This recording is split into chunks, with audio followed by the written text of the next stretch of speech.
Hanap ng boyfriend. Boyfriend. Or Ilan taon na po kayo? 29 po. Single mom? Opo. Ilan na po anak nyo? Isa pa lang po. Isa pa lang. Isa lang? Kulang. Sir, bakit maingay?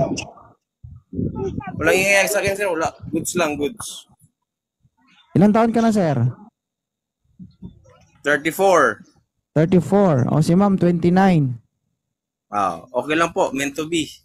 Uy, meant to be. Sigurado ka, ha? Sigurado ka dyan, ha?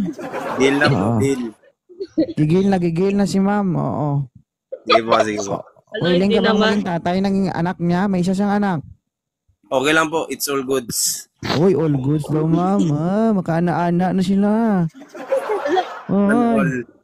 Taga saan si Mama Rimar? Pangasinan po. Ikaw, sir? Ay, Batangas po. Batangas. Medyo malayo. Pero problema mo yun. Hindi ko problema yan. Yes. Ikaw naman titira eh. Sige po. Kung ako titira, problema ko yun. Hindi naman. Goods na po. May anak ba si sir? Wala po. Wala. Tsamba. Paldo ka. Hindi ka pa nakatira. Nakaisa ka na. Pwede na. Yes. Sana all. Hindi naman nagmamatter yan kung single mom mo. Hindi ang isang babae. Importante. Okay kayo sa isa't isa. Di ba? Yes, correct. Ang butas, iisa lang yan. Parehas lang yung lasa. Yes. Maliban na lang kung hindi talaga siya naghuhugas ba? Ako po. Iba talaga yung lasa.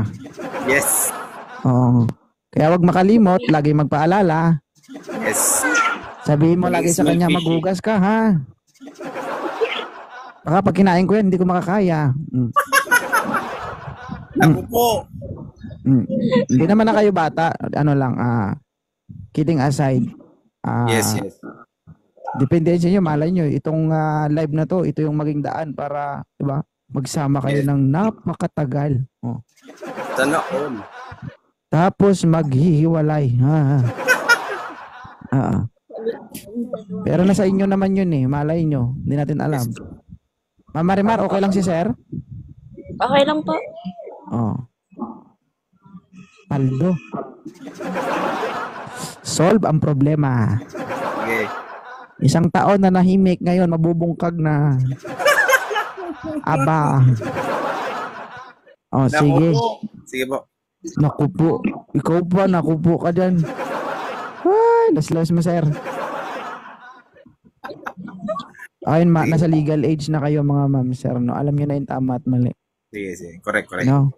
So, desisyon nyo na yan. Kung ano man ang gusto nyong gawin, ibig sabihin, ginusto nyo yun. Ha? Yes, yes. Mama Rimar. Opo. Okay. Mamasa-masa ang umaga. Ang saya-saya. Puto ka na. Bahala kayo dyan. Problema nyo yan. Problema kayo, ha? Thank you, Sir Kikid and Ma'am. Maraming salamat.